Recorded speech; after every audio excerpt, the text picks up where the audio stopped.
What's going on, YouTubes? Time for another recap. So we had a algo here on the QQQ, just diving right into it in the pre-market. This one actually gave us a little bit of a faint there in the morning, then came back up to golden pocket. So in this channel, a lot of the time we use the fibs. We do the high-low of this weird little algo wick here. Once in a great while, we get a good-looking one like this. 7:17 a.m. Central, TUS put this one on. And we fib out the high-low. And then we generally go for the golden pocket plate that is inside that. So when you make that fib box, we try to hold the bottom, right, of that. We should get up on that 5-minute chart is what we should do here, because that's what we fib it off of. There we go, 5-minute high-low.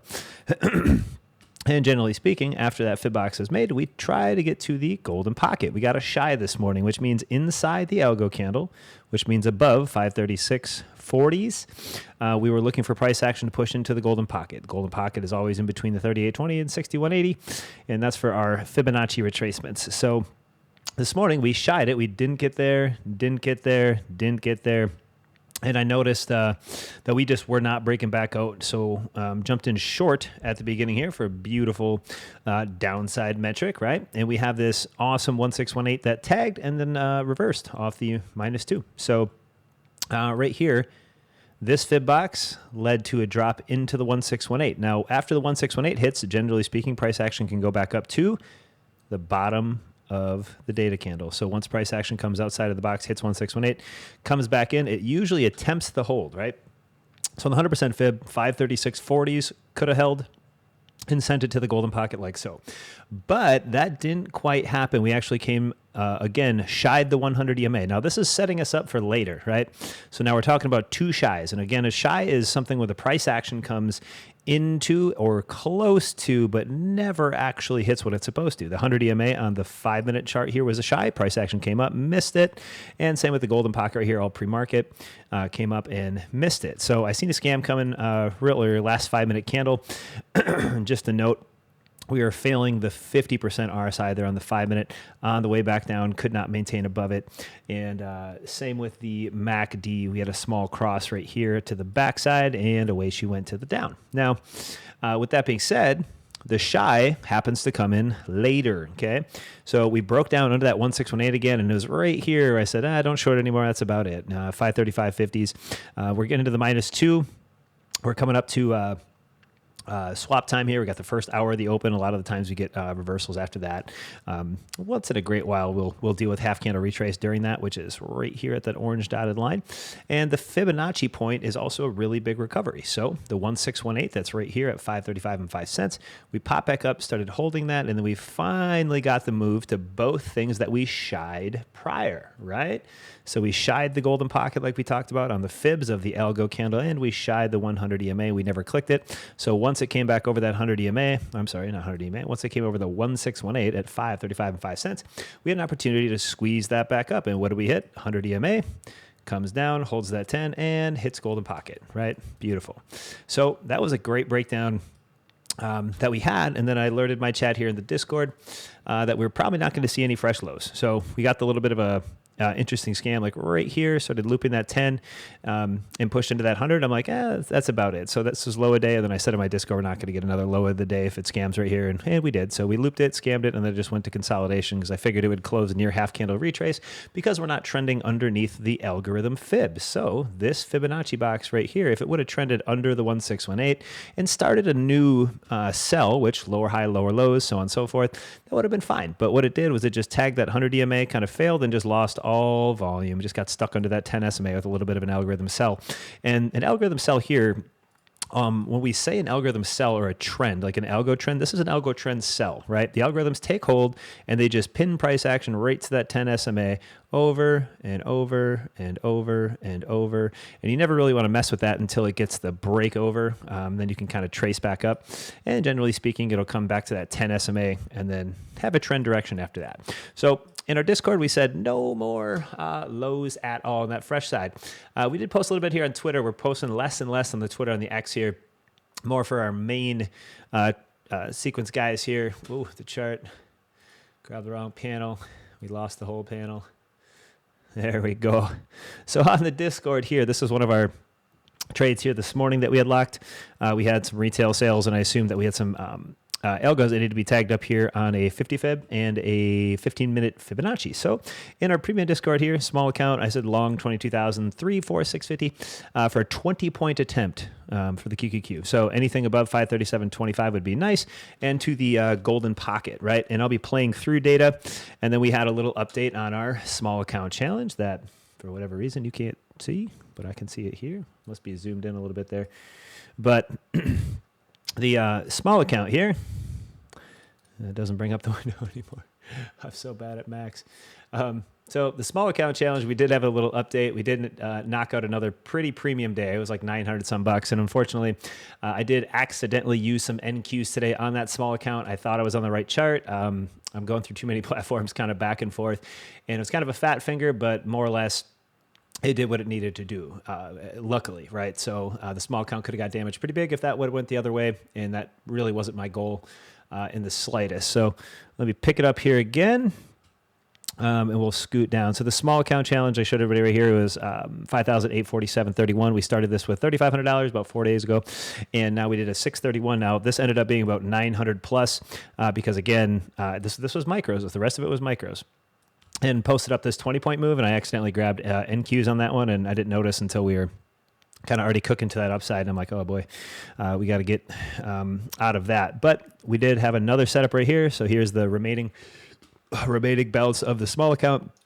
902.84, 61, 18, 71. Now that's 4 trade days with a $3,500 account. We're nearing 100% in hopefully 5 trades. Maybe we'll get it today or tomorrow, the next day rather. 2 days left, and we might 100% it.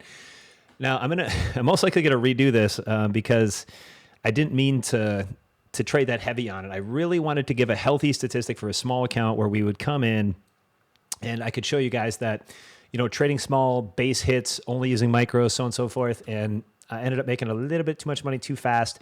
And not that it was the incorrect way, like we did a couple different NQs, but some of those runs were just like lucky big pushes, and I know how to hold a little bit more, and I scalp a little high. Some of those trades were a little faster, so I might just withdraw that, restart, because I'm going to do live trading on every single day of the small account. So we're going to be recording, filming, and then updating the small account challenge again. So I might just rip out the money, go with something small, maybe a $1,500, maybe $2,000 account, I don't know. But we doubled that up really fast in 4 or 5 days. We got a couple live trades out of it in the group, but I just don't think it's realistic. I think a lot of people should be base hitting 150 to like $300 max a day. That's a lot. With $100 a day win, even with just a couple $1,000 account, is absolutely okay. I mean, that's what everybody should be aiming for. And we're just kind of aiming to show you that you don't really need funded accounts at all. When you sign up at these funded accounts, not that they're a bad idea if you don't want to risk that money, but some people do have trouble with payouts. Some people have, platform downs. Some people, unfortunately just don't have the best time on those prop accounts. Now, we have a very clean, unique system here where we use a lot of different catalyst stacking to really negate a lot of those losses on a small account. So the way I trade is very simple, very boring, very slow. A couple trades out of the gate, hour and a half, 2 hours, we're done streaming a lot of the times because the market slows down. And with that, just utilizing 1 to 5 micros, a couple $1,000 account, we're able to double and triple those accounts in a matter of weeks. And of course, that takes time. It takes a long time to get to that point. I have about 14 years coming up into this game. So it's not overnight by any means. But when I restart this, I'm going to do lots of live trading with it. We're going to do streams on the weekend as well. We're going to go over some breakdowns, so on and so forth. So we'll get back to the norm. Now, coming into prediction of what we have coming up, right? So I had posted on X as well. Oh, the whole window died. Where I wanted to see some orange zones tag short. We didn't get any follow through again. So notably, we already said that right here that it wasn't going to come back down to any fresh lows. And then SPY missed its short target zone that we posted up just by a little bit. Since we were so deadly bearish on the day. So we did come down just a little bit low. The early morning long, I'll give you one more little breakdown here, and we did leave a sliver gap here. So the highest point of today was still under yesterday's low. So this light dash line is yesterday's low, 605.21. And the highest point of the day is 605.17. So if you do go to that daily chart, for that open, you are going to see a sliver here. You see a little red line where we have our indicator that on TOS that tells us where gaps are, right? So a very small sliver in between there. So we will most likely go back and tag something like that, because when we talked about the short side up here, we had taken double week up here on SPY on our last breakdown, and we pointed these weekly fibs to the downside, and we said we need to come back down to the lower part of that. So if we go in the weekly, I did this in our last video, and I said no matter what happens here, I want to see a breakdown and start to see a flush to that low side, right? So we got that here on SPY. We got the low side here, and it broke under the Fibonacci points again, which are just the golden pocket under 604.87, 605.67. And if that stays, that's fine. But what's going to happen here is even if we dip any amount into the end of this week, even come out of this, maybe even hit the 598, lose 600 just a little bit, and snap back potential is super high. And because that snapback potential is super high, we're looking at the Fibonacci completion of that daily gap. So between yesterday's action right here, today's action right here, that small slice of the gap, if most likely this gets used, this is today's doji body. And a lot of the times what happens is during this open right here, this becomes a fantastic over-under level. So what I assume has a chance to happen is we're either going to bump our head on this and stick to that steady resistance, come back down to that orange zone, find 602. Let's say that breaks and starts heading towards that 600 psychological, and then your target would be 598.14 and 600 psychological target. If not, and we do hold that doji body to the upside, and for whatever reason it kind of breaks back up, we will most likely be running for that gap. So yesterday's lows you should have marked off on your chart as an open gap. So you can just take yesterday's lows like so, edit that up, put it on the right side. Daily gap not filled. And there's just a little sliver there, right? So to know where that is coming into the next trade day is something that I'd always like to have on the chart. So coming into the next day here, regardless of what happens, doesn't matter. If close to the open, the pre starts to hold here, we start to roll back up. We'll get another long day back up towards the 50 fib. We'll crush this little gap that's here at 605. If we stay under right here, 604.30, which is the doji body of today, right? We'll start heading back down towards 602.80s and then to the weekly. Then if we get some speed, we'll finally hit our orange target level short that we wanted today, but we just didn't quite make it there. Now, Q's being the leader recently here and pushing into that all-time high. We do have the backside, and we do have the golden pocket tagged here now, so we can actually go lower here too. So if that SPY decides to utilize that doji to the downside, I'm going to use that half candle retrace. We're going to hopefully lose that 535 and start heading back down, cooking to the downside. Inevitably, we will end up on the QQQ right here into the golden pocket zone eventually. And this will hit. I don't care if it's the start of January when everything kind of comes back down, and maybe the Santa rally kind of pushes us farther away from that, but either way, that's perfectly fine because this orange zone right here will get tagged, so we'll 530.50. Both of those are X golden pocket tags that both need to be hit, and we will be watching these into the end of the week because this is the psychological short week where we generally see a slowdown in highs. We are at all-time highs. We're in an election year. This is a little bit different than what we're used to, but this is the slowdown week, and then the super low volume squeeze week that is the Santa rally happens into the end, and we end up generally closing pretty strong on the market. So if we do that, I don't expect anything kind of crazy to fall apart at the end of the year and go past 530 down here and just wash liquid. I think within this week or even coming into the low volume, we may actually find support there.